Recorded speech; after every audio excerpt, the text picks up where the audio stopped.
Lovable, discover what it takes for you to call in your soulmate and finally experience feeling seen, connected, and cherished. A 14-day virtual summit featuring love experts from around the globe. Learn how you can attract an epic, lasting love. Hosted by Gina Daniels, dating, love, and empowerment coach. Lovable.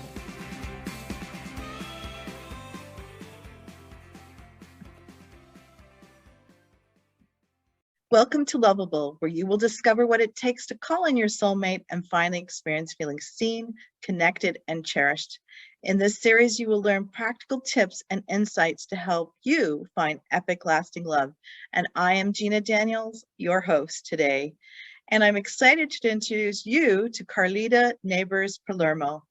Karlita Nabours-Palermo is a transformational practitioner who supports single women to create grounded, joyful, healthy relationships with themselves, which, not coincidentally, creates the most fertile ground for incredible partnerships.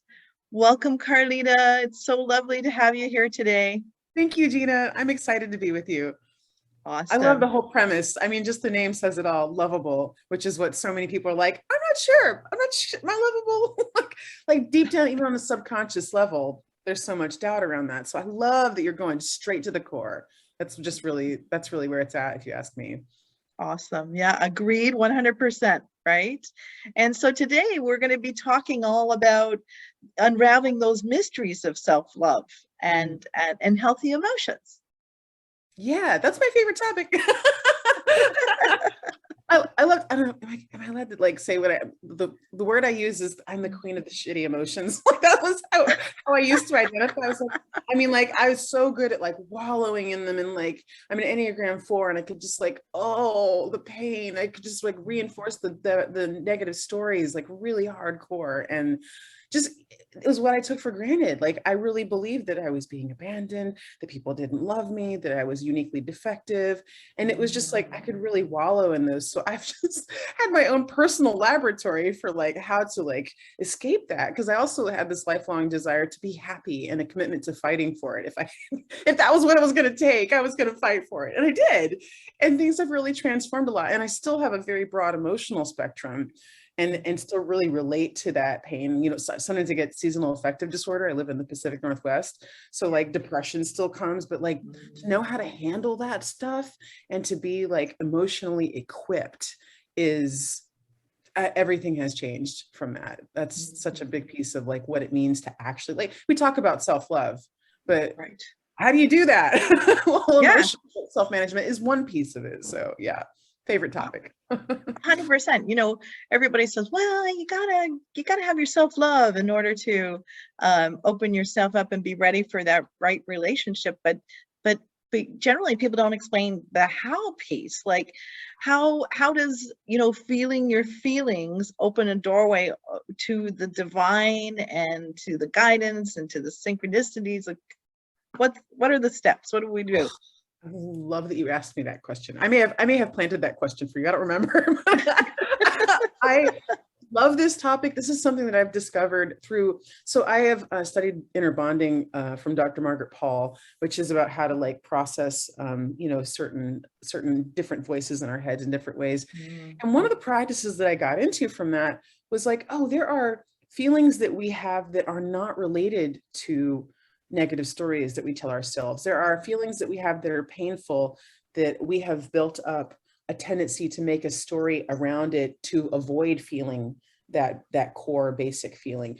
There are painful feelings that we're going to feel just for being human on earth, like grief, heartache. We're going to feel loneliness sometimes, and we just want more people around us, and we don't have that. Everybody in COVID knows some form of that, you know. It's not because something is wrong. It's just because you're human and because people die and relationships end and things like that.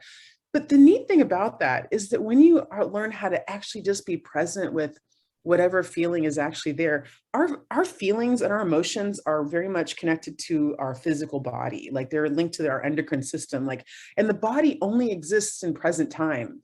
And only in present time do we also have access to divine guidance. And so I discovered that by being willing to be in the present moment with the real feelings that are here right now, that are not from some story about the past or the future, but just like, oh, I'm in helplessness right now because I can't control what that person thinks or feels about me, because I can't control world events. Okay, I'm just going to sit and be with the helplessness that is actually present right now and feel that. And in that willingness to be present to what is, that's when the doors open to, I just discovered this. Like, I was like, okay, I'm going to find some peace and release a little bit of this. But what would happen so many times after I would like sit and just be with the feelings was that like solutions would come through, divine guidance would come through, crazy synchronicities would happen. So like, you wouldn't think that like being willing to feel my pain would be this portal way to magic, but that's actually been my experience of it. So it can be really tough to talk even my clients into like actually doing this exercise of pausing to be with the feelings. There's a lot of resistance to that, but wow, when people do, it's just you see what you've been missing all along. Yeah. I totally hear you, Karlita, because I remember even myself, like I wanted to kind of, if it was an icky feeling, I wanted to skip out of it. I wanted to skip by it, right? Yeah. And we think that like we don't know how, because we don't know how to sit with it. We don't know Yeah. how to sit with it. So one process that I share with people to actually begin to shift that is to find what that feeling is. And you'll know it's a core feeling by the fact that there is no story around it. There's no story around it. It's not making you bad or someone else bad. It's just like, oh, I'm not in control right now. Oh, something is present that's difficult in some way. And so you might take an example of grief or helplessness or something like that. And you just be willing to like sit there and feel it. You might just have a cognitive acknowledgement of it. Some people like have a hard time in the moment, but if you can catch yourself in the moment of like of emotional activation around it, that's a good time to like sit, give yourself 5-10 minutes, not to like be overwhelmed by it, but just to sit and hold yourself and know that you're being held by the divine, and let that be present, and do your best to be that container that can just hold that feeling and acknowledge it without getting swept away in it. And so there's a more detailed process that I offer people around it, but it's basic steps here. And then when that has been, sufficiently acknowledged, and you're truly willing to hand it over to the divine to be replaced with peace and love and good feelings, that's when you might feel a little bit of relief in that moment, or it might be partial, or it might be complete, but you're handing some of it over, and there's an act of surrender in that, that is acknowledging at the same time that you're not alone with this, that you're being held as you feel this, and you're teaching your system that you are safe to feel this. You are training your system to acknowledge that you can actually handle this, and that it's safe to feel this, and we don't have to run away from this and go, eat a pint of ice cream, or, reach out to people in a needy way, or, do something to distract ourselves, or sit and wallow in a story about why I'm the one who's bad for having this feeling, which we'll make ourselves bad just for having bad feelings, like there's something wrong with me, just because, something is not perfect right now. So that's the basic process. I encourage people to experiment with it. And once that's done, I like to bring in prayer, or like I'll sit with a prayer, basically just saying, this is what I would like to have happen. And because in that moment, you are connected to the present moment. When you're anchored in the present moment is when you have access to divine guidance. So that's how I think it's a good time to use that time to set your intention and ask for help. And really things just unfold from there. Don't attach to it, but just watch what happens. And if anybody wants more clarification about that, I'm happy to provide that anytime. Awesome. Yeah. So what I kind of hear you saying is not resisting that emotion, or not naming any of the emotions as this is a bad emotion, this is a good one, and so I'm gonna feel this one, and this one I'll like do my best to kind of push it away from me. Like just let, last year I lost my mom, right? And it was really tough, and normally I would be one of those people that would resist that pain or try to push it away, but I think in that resistance you create even more pain for yourself. Yeah, I'm so sorry about that, Gina. Oh, thank you. Yeah. Yeah. What was that like for you to experience that with that? It sounds like you had already developed a skill set at that point. What did you do? First of all, I made a decision that I was going to let those emotions flow through me, Mhm. right? So I literally, I let the waves, like the waves of grief, the waves of sadness, just like flow through me like water, Mm, right? And it dissipated faster because it flowed into me and then out of me, yeah, right? So I think it really helped me process it quicker than I would have before. that's Yeah. beautiful. Wow. Mhm. I love that you pointed that out because it really is.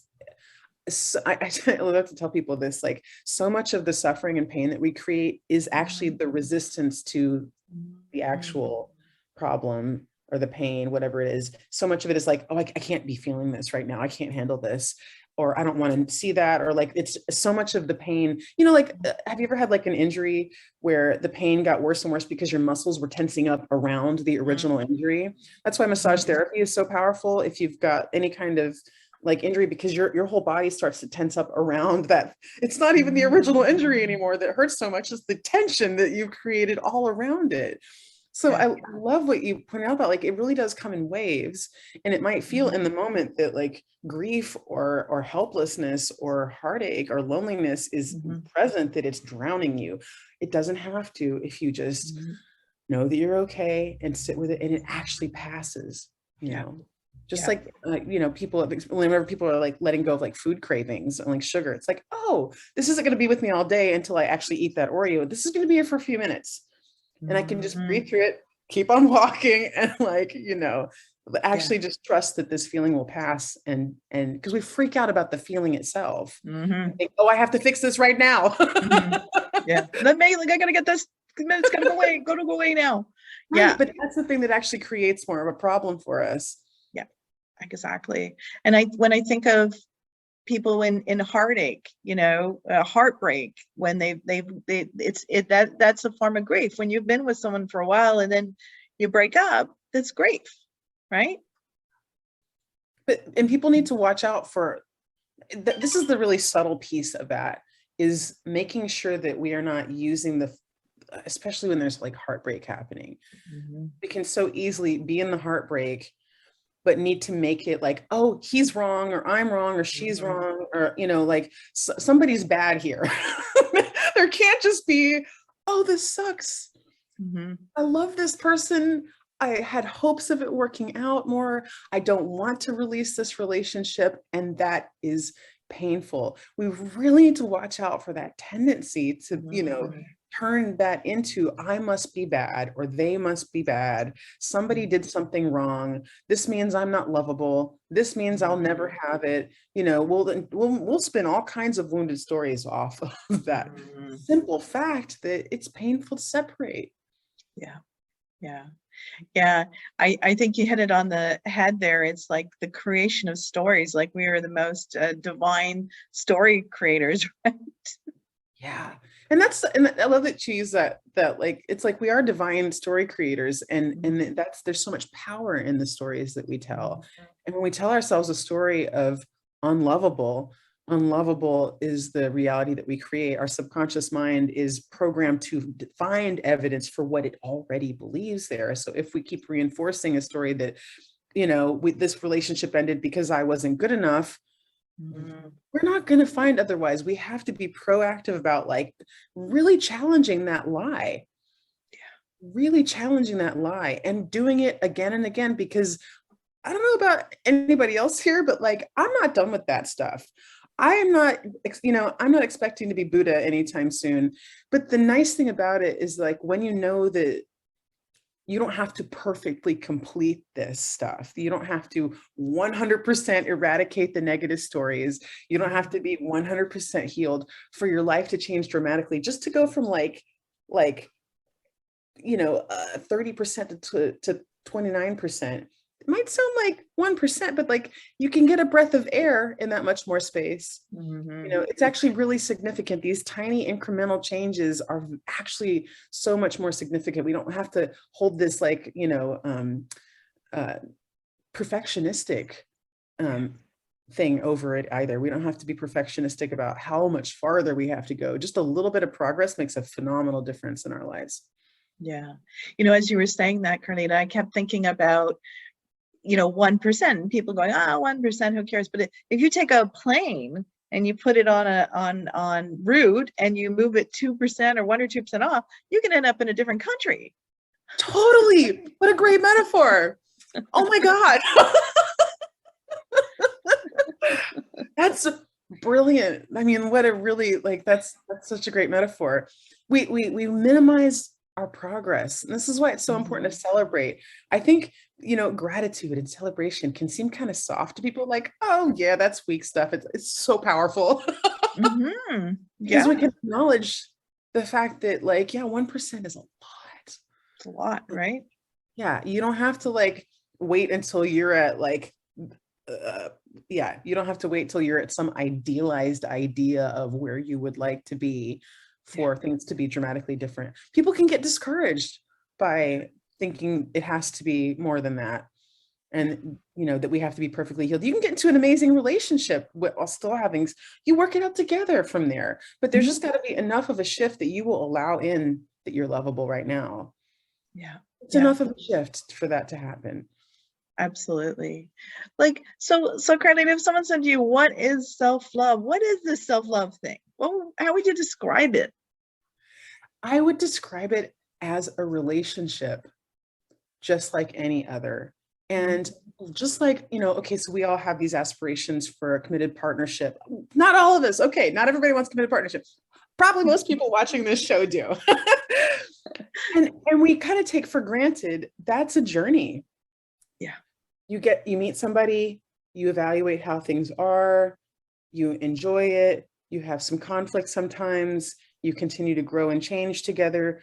You're never neglect. I'm speaking this right now as a metaphor for how we also relate to ourselves, which to me is self-love. It's not a simplistic thing. It's like, how do we actually create a healthy relationship with ourselves? So we get better acquainted with ourselves. We learn to listen to that inner child voice. We learn to notice what the patterns of the wounded voices are. We learn to connect with guidance to support us, because we cannot do this on our own, meaning from the ego mind. We have to access transcendent wisdom to get anywhere. That's my opinion on things. Is like, no, I agree. We really have to source another access to wisdom. And that means wisdom teachers around us too, support staff. Like, don't try this alone, People like you, Karlita. Totally. And like you, Gina, like, that's why, like ever since I started receiving coaching, like, I mean, it's just a lifestyle now. I get coached. I continue to get coached. It's like, why would I try to do this alone when I could move so much faster and like actually make progress being supported? Hey, so and like any committed lifelong relationship, there are ups and downs. You learn new things. It gets more masterful over time. If both people are really like on that journey together, it gets deeper and deeper and more beautiful. Same with ourselves. It's not just like, oh, I've got this self-love thing down now. It's true. It's a journey, right? It's not an overnight thing. It's a journey. Yeah. And it's always, we're never just suddenly focused 100% on other people. We're always checking back in with, how does this feel to me? Does this feel healthy to me? Do I have to challenge myself to set a boundary where that's uncomfortable? Maybe so. I get to grow through that challenge of loving myself better and better and better over time. Yeah. How do you think self-love is misunderstood? I think, well, like I kind of alluded to a minute ago, I do think that people can think it's a one and done thing. Oh, I've done that. I've got the self-love thing down. Do you have a relationship ongoing where you are like really being present to yourself on a day-to-day basis? Or do you feel like you've checked a box? There's a big difference. Yeah. And then it's also treated like a superficial thing. Like, I mean, everybody probably has heard this already, is my guess, but like, it's not about pedicures and hot baths. Oh, no.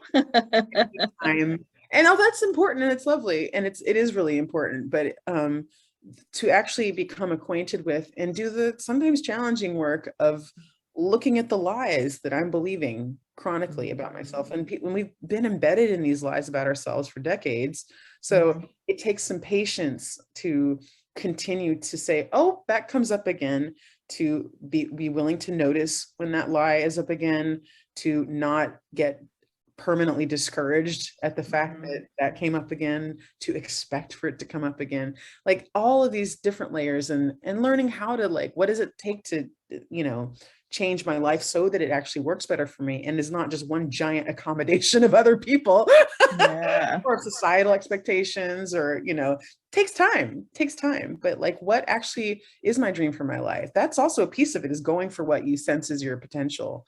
I mean, or die trying for God's sake. I mean, what else do we have to do? I think you might as well like go for it. So, but to me, it's the whole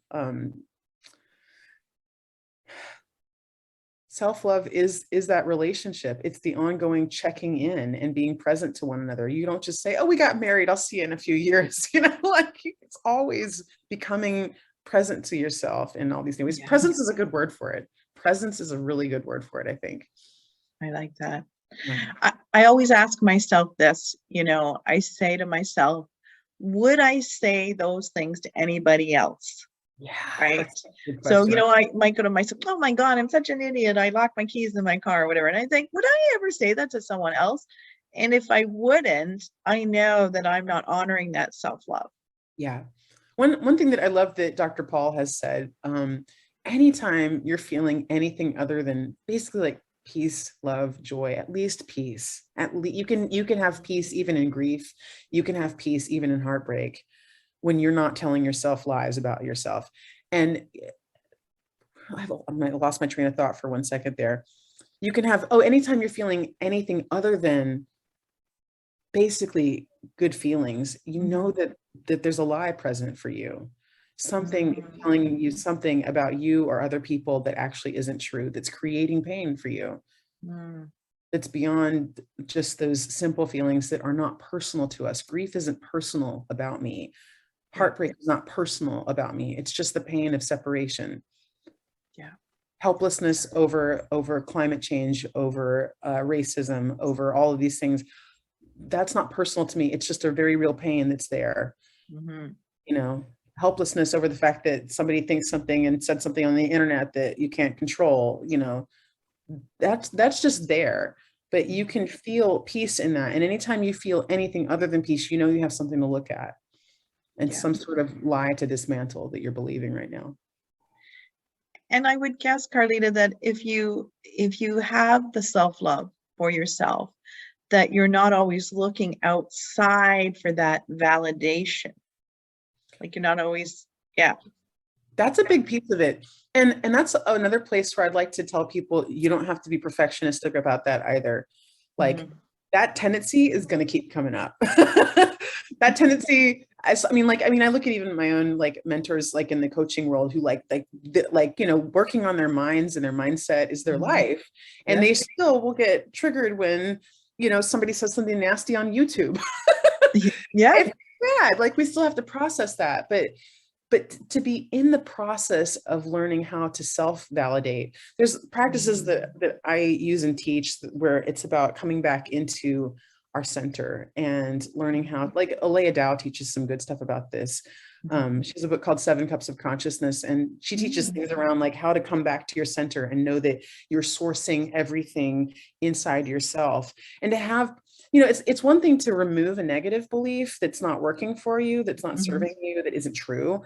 But we have to find like the other piece of it. So if I'm not getting validation from the outside world, and I know that that's not to be my main source of it, of course we enjoy validation, but to know that I'm not primarily needing to source it from out there, we have to have ways of actually doing that inside. So it's helpful to me to have like physical, visual, mental practices that actually, anchor us back into our center and connect us to the divine and connect us to our inner child and, connect us to our source for all of these things. So And what about self you? and self-love is really like that strength, right? It's that strength that gets you through when, you go on 2 dates and then the guy ghosts you or whatever, right? It's Yeah. yeah. That's when the difference between a person who's actively, I'm not going to say it has self-love, because like I said, it's a process, but Yeah. is actively engaged in developing stronger and stronger self-love, and someone who's not, is that the person who gets ghosted after 2 dates is more apt to spin out, get depressed, lose Mhm. 12 months of dating time because they can't even face it again, treat all of dating as a trigger, all this sort of stuff, versus someone who's like, oh, thank you for showing me who you are right away, that you can't even have the decency to like say, hey, I'm not feeling it. This isn't a match for me. So glad to know that about you right now. And, Yeah. obviously I'm looking for something bigger and better than that kind of treatment. So Yeah. cool. That's a big difference. Yeah. Huge difference. So people can kind of minimize the importance of self-love here, but it's really, how am I showing up to the entire process? Mhm. It makes a massive difference. Yeah. I loved what you just said. Thank you for showing me who you are. Yeah, And right. and right away, not wasting my time. Yeah. Yeah. And then what happens is really cool is when you start anchoring into self-love, your feelers and your antennae get like more attuned.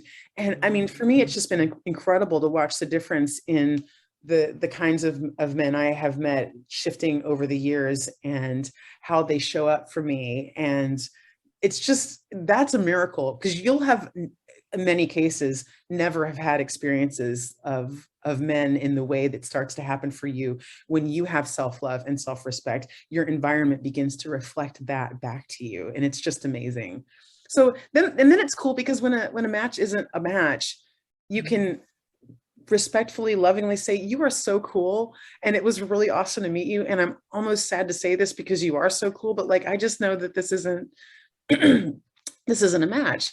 And I wish you the best on everything. And what an encouraging experience to meet you. Like, how cool was that? I had experience like that where I got inspired to change my life because of things that this person Wow. did that I had hoped to share with him, because I was like, oh, it sounds cool. He's swimming all the time in the rivers. I want to do that. Well, after like that, it wasn't a match. I started swimming. I joined an open water swimming team and was like going to the river with my friends more. And like all the things I actually wanted, I started creating in my life because he inspired me. But also I was giving myself the experiences that I had wanted through that relationship without relying on that relationship to give them to me. That's another way of like, we're not just seeking to be able to validate ourselves, but also to give ourselves the thing that we think a relationship will give us, not waiting on our lives to happen before this dude shows up. Yeah, exactly. So how can you practice self-love in a way that really changes your life?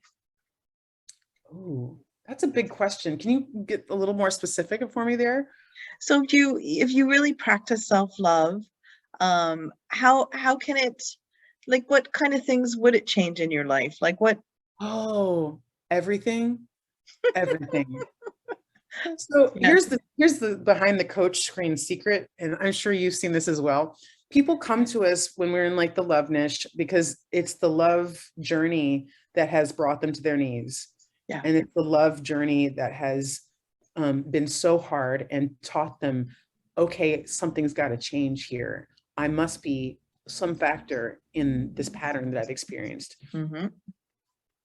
But that's Yeah. just the doorway. It's just the doorway. And so what I'm like, I've wound up having a whole new career. I knew that so I'm a nurse practitioner. And when I first became a nurse, I was like, I know this is not the end of the line for me. What's next? And I was like, what is that thing? What is that thing? And I did not, I did not until like a year ago ever think that my journey around love was going to be a piece of it. It unfolded with me doing astrology readings and Akashic Records readings, because one of my coaches, I wanted to be a writer, and she was like, well, if you want to get in touch with your content, start seeing clients. But she was my like love coach. I was seeing her for this completely unrelated quote area of my life.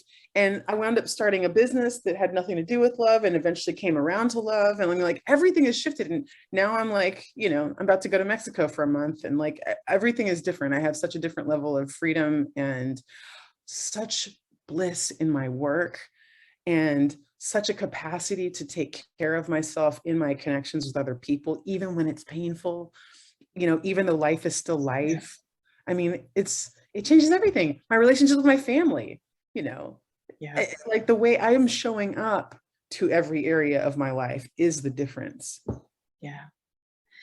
And so, with dating, there's so many disappointments, right? There can be a lot of disappointments in dating. How can you take those disappointments in dating and, become magnetically attractive, love of your own life? Like, how do you shift like that? So much of it, like I kind of alluded to that with that story about like I'd gone on a few dates with that one man who had certain aspects of his life that I wanted to share in that. It was so powerful when I just decided, well, I'm going to take that on for myself. And I Yeah. started going to swim in the river and go paddle boarding for the first time with my friends, and joined the swim team that crosses the river in my city. And, like all these amazing things happened. And I felt so ecstatic to be going to the river and to be swimming in the mornings. And I thought I was such a badass because suddenly I was swimming a mile in the cold Willamette River, 3 mornings Wow. a week, Great right? girl. Right, that's what I thought. That's what I thought.